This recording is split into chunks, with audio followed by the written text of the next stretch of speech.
But really, what's there to be happy about after Justin Trudeau's recent cabinet retreat? What changed?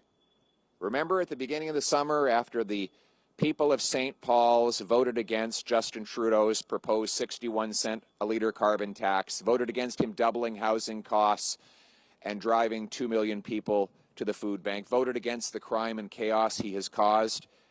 All the PMO staffers called you in the media and said there would be heads rolling, that they would fire ministers. They called the Globe and Mail and said incompetent and discredited Chrystia Freeland would lose her job to Mark Carney, or at least to someone who knew how to work a calculator. And then that there would be other changes. Maybe even the Prime Minister would step aside to make way and to try and bury the disastrous NDP Liberal record and put a fresh coat of paint on the broken down Liberal car. Well, what did we learn at this expensive Liberal retreat in Halifax? We learned that nothing will change. That Chrystia Freeland, who's been Canada's worst ever finance minister, helping to double our national debt and drive inflation to its worst in 4 decades, will stay in her job. Sean Fraser, who destroyed what was the best immigration system in the world, will stay in his job. The crazy carbon tax minister, Stéphane Guilbeault, who wants to ban trucks, roads, and plastic straws while Liberals legalize crack and heroin, he's going to keep his job as well. The disastrous justice minister, who's helped give Canada a 50% increase in violent crime and a 120% increase in gun crime, he will keep his job.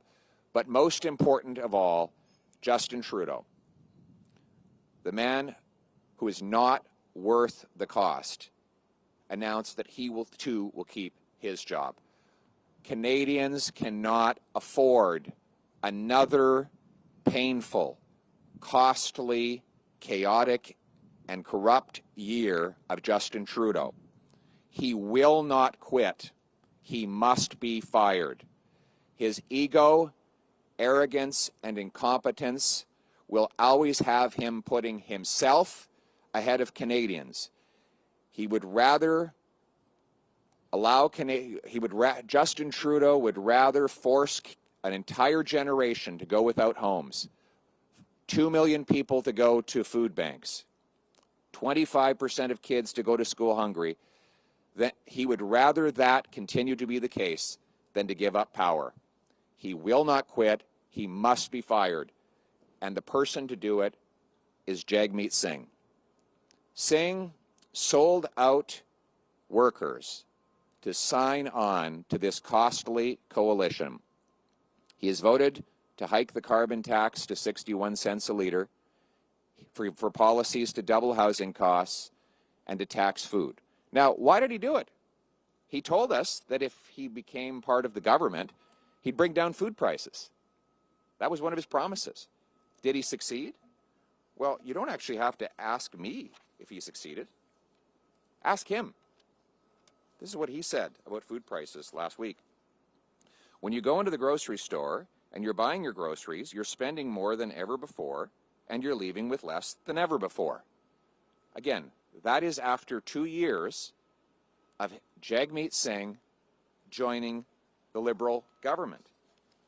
So what's clear is that Singh did not join to bring down grocery prices or housing costs, both of which have skyrocketed since he joined this coalition.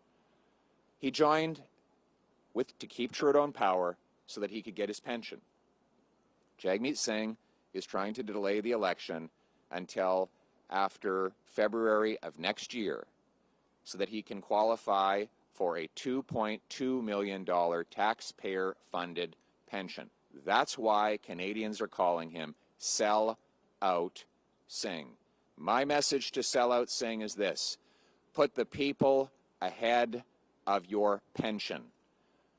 Break the costly coalition with Trudeau to trigger a carbon tax election where Canadians can choose between the the costly coalition of the NDP Liberals that tax your food, punish your work, take your money, double your housing cost, and unleash crime and chaos in your community, or common sense conservatives who will axe the tax, build the homes, fix the budget, and stop the crime. Axe the tax, build the homes, fix the budget, stop the crime to bring it home for our country. We'll bring home lower prices by getting rid of the carbon tax, which will not only lower the cost for farmers and truckers to bring us food, or for Canadians to heat their homes or gas their cars, but will unleash $25 billion more of GDP every single year, according to Finance Department publications from this Liberal government. We'll enact a bring-it-home tax cut to make our taxes simpler, lower, and fairer. The goal is to bring home more powerful paychecks and production to this country. We'll get rid of the government gatekeepers to allow us to produce our clean Canadian natural gas, our vital minerals, our oil, our forestry products, and to bring home production to this country. We'll get rid of the gatekeepers by allowing our brilliant immigrants to take a Blue Seal exam and get working in their professions so we have more doctors and nurses. We will get rid of the government gatekeepers to build the homes. We will require local municipalities speed up permits, free up land, and cut development taxes as a condition of getting federal funds to build 15% more homes per year. We'll sell off 6,000 federal buildings and thousands of acres of federal land to build, build, build, build. We'll cut taxes on home building. We'll back the trades because we need the boots and not suits in order to build those homes. We will build those homes in safe neighborhoods, with jail and not bail for repeat violent offenders, with treatment, not decriminalized and subsidized hard drugs, and by securing our borders to keep criminals, terrorists, drugs, and guns out while we bring, and at the same time, we will ensure that our stolen cars do not leave our ports as they do right now. We will get that money by canceling the ridiculous gun grab and respecting the rights of our law-abiding, licensed, trained, and tested hunters and sport shooters. We will also secure our borders to make sure that never again do accused ISIS terrorists get into our country and become citizens of Canada, even after the existence of a video apparently showing that same terrorist mutilating a human body on a crucifix during the ISIS war of over a decade ago. These are the kinds of disastrous mistakes, radical approaches of the Liberal government that must end so that we can replace their costly incompetence with our common sense. And the result will be a country where hard work again earns a powerful paycheck and pension that buys affordable food, gas, and homes in safe neighborhoods under a proud Canadian flag in the country we know and love, Canada. Let's bring it home.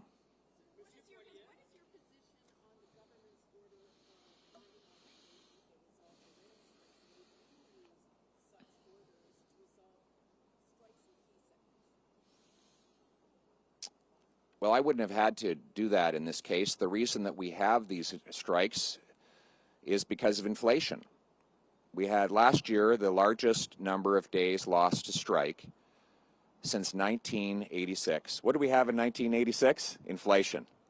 Inflation leads to strikes because workers and unions have to fight to get back what they lost in purchasing power. Well, how did the inflation happen?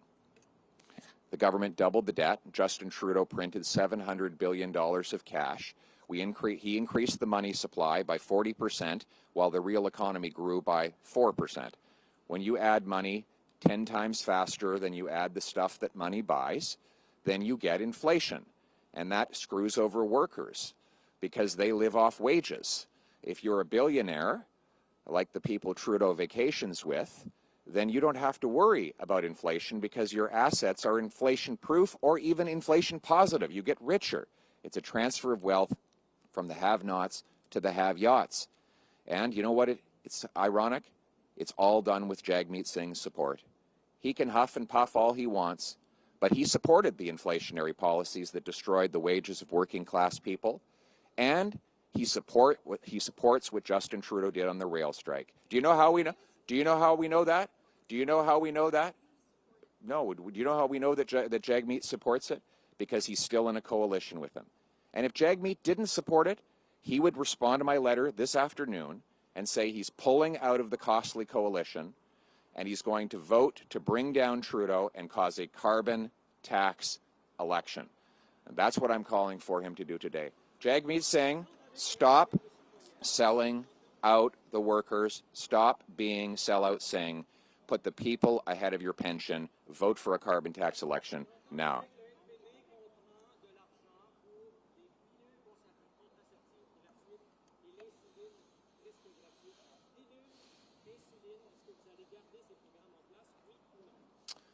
À ce que je sache, ces programmes n'existent pas encore.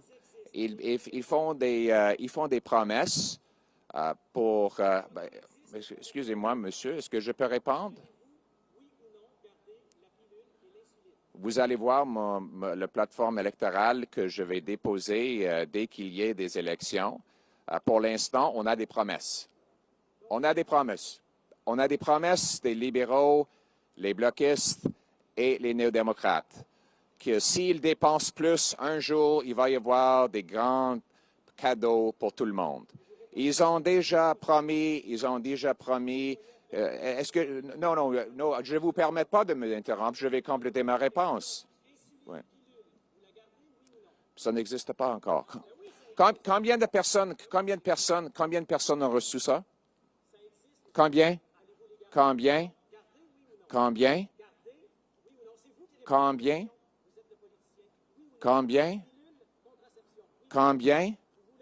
Vous ne voulez pas répondre non plus parce que... Est-ce que je peux répondre? Je ne peux pas répondre que si vous m'interrompez. Vous venez d'avouer que vous avez posé une fausse question.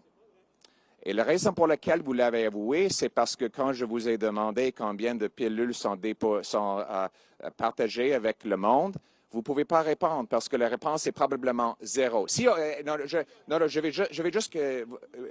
je vais compléter ma phrase. On ne peut pas garder quelque chose qui n'existe pas. Ce n'est pas ma réponse. C'est ma réponse. Merci.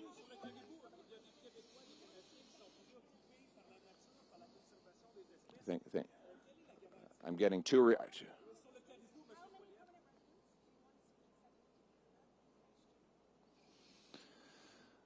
First of all, we have to acknowledge that Justin Trudeau has destroyed our immigration system. We had a multi-generational consensus in immigration for literally decades before Trudeau came along. Immigration was not even a controversial issue prior to Trudeau. We brought in hardworking, law-abiding citizens in numbers that our housing market, our job market, and our healthcare system could absorb. What has since happened? Trudeau and Fraser destroyed the temporary foreign worker program by telling their bureaucrats to overlook fraud, by getting rid of the rule that required that you couldn't bring in temporary foreign workers for low-wage jobs in places where there was over 6% unemployment. In other words, where there were lots of people looking for work. They destroyed the international student program by allowing rampant fraud and abuse and increasing the numbers to levels we could not afford. And they grew the population almost 3 times as fast as the housing stock. That is entirely a decision of Justin Trudeau and the NDP Liberals. When I'm Prime Minister, the temporary foreign worker program will be used exclusively to fill jobs that Canadians cannot or do not fill, like in agriculture sectors, but never to replace Canadians or drive down wages. We will only admit international students to, if they have a way to pay their bills, a house to live in, and a real admission letter to a real educational institution.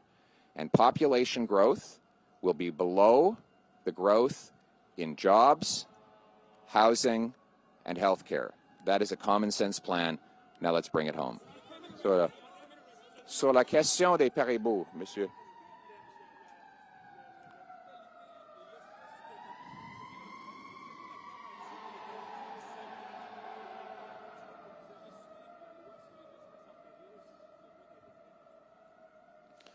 On n'a pas besoin de détruire le secteur forestier pour respecter les lois pour la protection des espèces. On n'a pas besoin d'éliminer des centaines de kilomètres de secteur forestier afin de protéger simplement 5000 caribous. Je vous rappelle que notre secteur forestier récolte moins d'1% des arbres qui existent dans nos forêts chaque année. Ça laisse l'autre 99% des forêts pour la nature et j'ajouterais que le secteur forestier plante 2 arbres pour chaque arbre coupé. Certainement, on peut protéger, oui, les espèces et oui, les emplois. J'ajouterais que les ressources naturelles sont la responsabilité des provinces. Et le gouvernement du Québec a des scientifiques, des écologistes qui sont capables de déterminer une politique qui va protéger, oui, les espèces et oui, les emplois en même temps.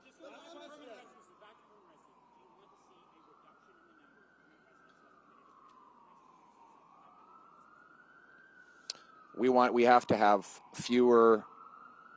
a smaller population growth. There's no question about it. We cannot grow the population at 3 times the rate of the housing stock as Trudeau has been doing. We need to have a growth rate that is below the growth in housing, healthcare, and employment. If you want if you want an idea of how I would run the immigration system overall, it's the way it was run for the 30 years prior to Trudeau being Prime Minister. We had a common sense consensus between Liberals and Conservatives for 3 decades that screened people to make sure they were safe, only brought in the numbers that we could absorb into our housing, healthcare, and job market, and blocked temporary foreign workers where they were taking jobs from Canadians. That was a common sense consensus that existed before Justin Trudeau, and the radical and out of control NDP Liberal government destroyed our system. Thank you very much. Merci beaucoup.